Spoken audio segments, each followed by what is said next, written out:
The moment the servant reached under the tray, I already had him on the floor. It took less than 2 seconds. One hand pinned his wrist, the other found the small device hidden under the cloth napkin, and my knee kept him still, while the guards outside finally noticed something was wrong. He did not even get to speak before they dragged him away. I did not look at his face. I never do. Faces make things personal, and personal is exactly what I cannot afford. My name is Colin Ashby, and for the last 4 months, my only job has been to keep one woman alive. Her name is Valara, and she is the last surviving heir of a dying royal line, on a planet I still cannot pronounce correctly. Her own people want her gone. Not all of them, but enough of them. And enough is all it takes when you are the last obstacle between a council and the throne they want for themselves. I was hired because I am human, and humans do not belong to anyone here. No bribe reaches me. No old family debt controls me. I have no cousins serving on the council. No political marriage waiting for me. Nothing they can use to turn me. I am simply a wall with a heartbeat, and that is exactly what Valara needed. I have one rule, and I never break it. Nobody gets close. Not emotionally, not physically, not in any way that could be used against her or against me. I learned that rule the hard way, back on a job 3 years ago, when I let myself care about the person I was protecting. I let my guard down for one evening, one dinner, one conversation that felt too human to refuse. That night, the people hunting her found their opening, and I was too slow to close it. I still hear the alarm from that night sometimes, in the quiet moments before sleep. So now, I follow one law above all others. Keep the distance. Keep her breathing. Valara did not make that easy. She was sitting at the long window when I walked back into her chamber after dealing with the servant. She did not even turn around. "Another one," she said. It was not a question. "Handled?" I said. "You do not need to think about it." "I always need to think about it, Colin. It is my life they keep trying to end." She turned then, and her pale violet eyes studied me the way she always did, like she was trying to find the crack in the wall. "You never even flinch. Does nothing frighten you?" "Fear is useful. Panic is not. I keep the first and throw away the second." She almost smiled at that. Almost. She did that a lot, testing the edges of my calm, looking for the human underneath the job. I never gave her much to find.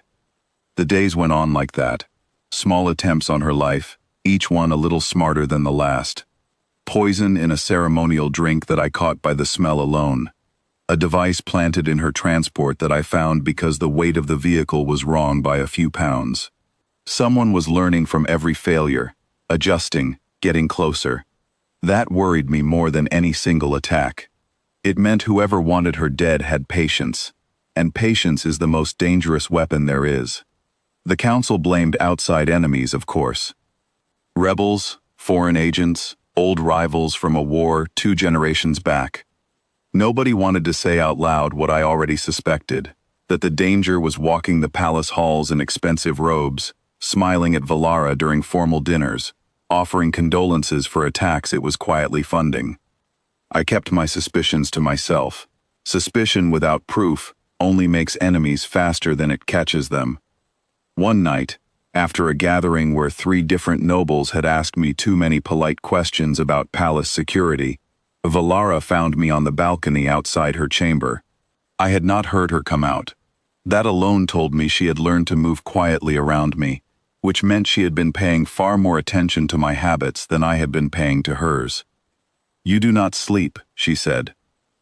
"I rest. Sleeping is different." "That sounds lonely." "It is efficient." She leaned against the railing, closer than I liked, and looked out over the lit towers of the city below. "Do you know why I chose a human guard, Colin? Not because your kind fights well, though you do. It is because humans are strange to my people. You do not want power here. You do not want my throne, my wealth, my name attached to yours. You want nothing from me at all, and that terrifies my enemies more than any weapon." "Good. I said. Let it terrify them. But it also means, she continued, that you are the only person in this entire palace who has never lied to me. I did not answer that. There was nothing safe to say. 2 weeks later, everything changed in a single afternoon. We were traveling to a regional assembly, a routine trip I had checked and rechecked a dozen times. The transport route was cleared, the guard rotation was doubled. I had walked the building myself the night before, testing every door, every window, every possible angle a threat could use. I was as certain as I have ever been about anything. I was wrong. The explosion came from beneath the speaking platform, not from any point I had checked, because it had been placed there weeks earlier by someone with enough access to plant it slowly, patiently, piece by piece, so no single inspection would catch it whole. The blast threw half the room into chaos.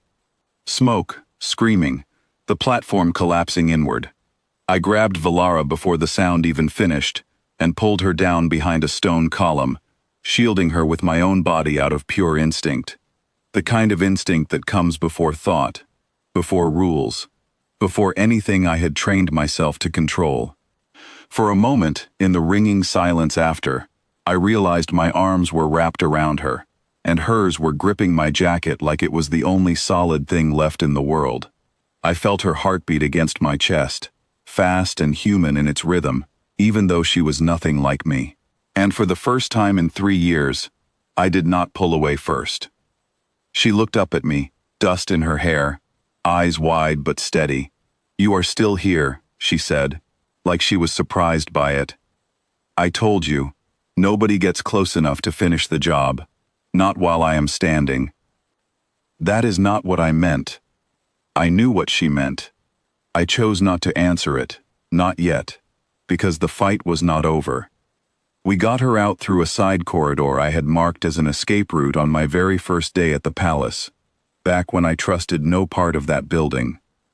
3 guards moved to stop us in the hallway, men I recognized from the honor detail, men who were supposed to be loyal. Their hesitation before drawing their weapons told me everything. They had been paid, and they were not fully committed to the price. I did not wait for them to decide. I put myself between them and Valara, and used every trick I had learned keeping people alive across worlds that did not want me there. It was fast, it was controlled, and it ended with all 3 of them on the ground, disarmed, and very much alive, because killing them would only raise more questions than it answered. I needed one of them talking, not silent forever. It was the youngest of the 3 who broke first, back in a secure room an hour later, his voice shaking as he gave up the name of the council member who had promised him a new life away from the palace, in exchange for one night of looking the other way. It was a name I had already suspected, a smiling face from every dinner, always first to offer sympathy after every failed attack, always oddly aware of security details he should not have known. By nightfall, the truth was out, laid in front of the full council, with evidence too solid to dismiss. The traitor was removed, stripped of his position, and the quiet war against Valara's life finally lost its head. Not every threat vanishes in a single day, but the machine behind them had been broken, and broken machines take a long time to rebuild. That night, Valara found me on the balcony again. I did not pretend I had not been waiting for her. "You broke your own rule today," she said. "You let me close enough to matter." I noticed. "Are you going to fix that mistake?" I thought about the years I had spent building that wall, brick by careful brick, convinced that distance was the only thing keeping people alive around me. I thought about the dinner 3 years ago, the alarm, the guilt I still carried, and I thought about her heartbeat against my chest that afternoon, steady, even when the world was falling apart around us. "No," I said, "I do not think I am." She did not smile this time. She simply nodded, like something long uncertain had finally settled into place, and stood beside me at the railing instead of across from me, close enough that our shoulders nearly touched. The rule had not disappeared. I would still stand between her and every blade, every poison, every quiet betrayal wearing a friendly face. But somewhere between the explosion and the traitor's confession, the rule had changed its shape. It was no longer about keeping everyone out. It was about deciding, carefully and completely, who was worth letting in. I had made my choice. And for the first time since that terrible night 3 years ago, I did not feel afraid of it.